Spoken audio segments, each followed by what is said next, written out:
आज का दिन प्रधानमंत्री मोदी का भी है, क्योंकि जब पिछले साल 4 जून को लोकसभा चुनाव में बीजेपी को सिर्फ 240 सीटें मिली थी, तब बहुत से लोगों को यह लगा कि ब्रांड मोदी की चमक अब कम हो रही है, लोकप्रियता कम हो रही है। लेकिन बीजेपी ने इसके तुरंत बाद अपनी कार्यशैली में सुधार किया, उन कारणों को जाना जिसकी वजह से सीटें कम हुई थी, और पहले महाराष्ट्र, फिर हरियाणा और अब दिल्ली को उन्होंने जीत लिया। प्रधानमंत्री मोदी के कार्यकाल में बीजेपी का दिल्ली जीतने का सपना आज 11 वर्षों के बाद पूरा हुआ है। आज प्रधानमंत्री मोदी को इस बात का बड़ा संतोष होगा कि आखिरकार उनके युग में, उनके प्रधानमंत्री रहते हुए पहली बार बीजेपी ने दिल्ली को भी जीत लिया। वरना वो प्रधानमंत्री तो हैं 2014 से लेकर अब तक लगातार देश के, लेकिन अपने ही देश की राजधानी को कभी जीत नहीं पाए।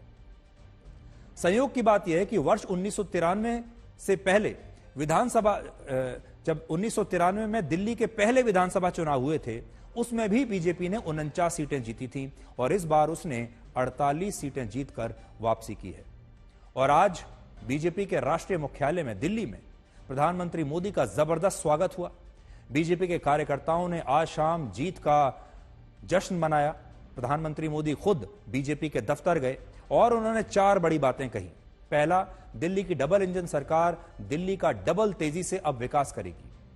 दूसरा, आज दिल्ली की जनता ने साफ कर दिया है कि दिल्ली की असली मालिक सिर्फ और सिर्फ जनता है, जबकि केजरीवाल ने एक बार कहा था कि दिल्ली के असली मालिक वो हैं। तीसरी बात, केजरीवाल के भ्रष्टाचार की जांच होगी और जिसने लूटा है उसे लौटाना पड़ेगा, और यह मोदी की गारंटी है। और चौथा, दिल्ली के चुनाव में कांग्रेस ने 0 की डबल हैट्रिक लगाई है। आज प्रधानमंत्री मोदी ने कांग्रेस का भी मजाक उड़ाया। श्री नरेंद्र मोदी, श्री नरेंद्र मोदी, मोदी जी को जय श्री राम, श्री मोदी जी को जय श्री राम। बदल दिया है दिल्ली दिल से। दिल्ली के लोगों का ये प्यार, ये विश्वास हम सभी पर एक कर्ज है। इसे अब दिल्ली की डबल इंजन सरकार दिल्ली का डबल तेजी से विकास करके चुकाएगी।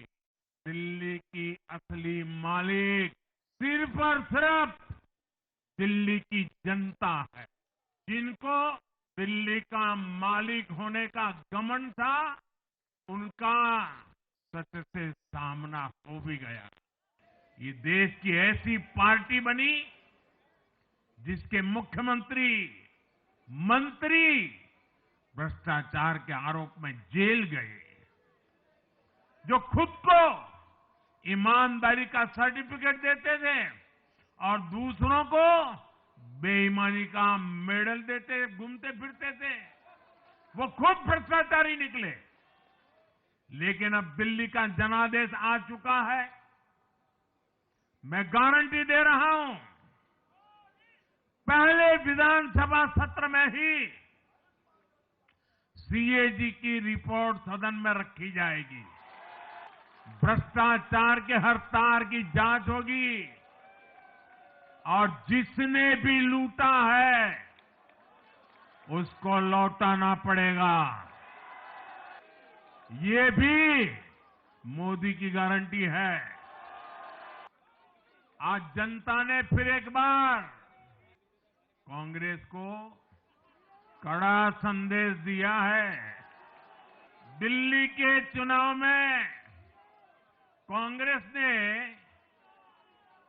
0 की डबल हैट्रिक लगाई है।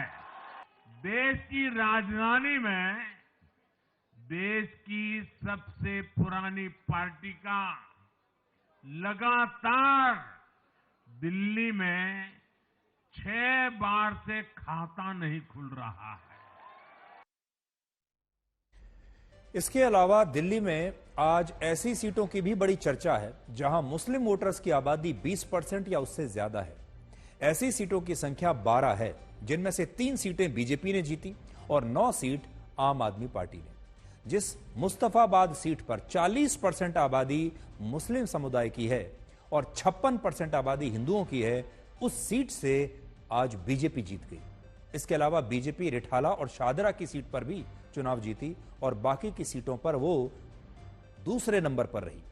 पहले हिंदू बाहुल सीटों पर हिंदुओं के वोट बंटने से चुनाव बीजेपी के लिए फंस जाया करता था, लेकिन इस बार हिंदुओं के वोट नहीं बटे, बल्कि मुस्लिम सीटों पर मुसलमानों के वोट भी बट गए और बीजेपी मुसलमानों के वोट बटने की वजह से इन सीटों पर चुनाव जीत गई।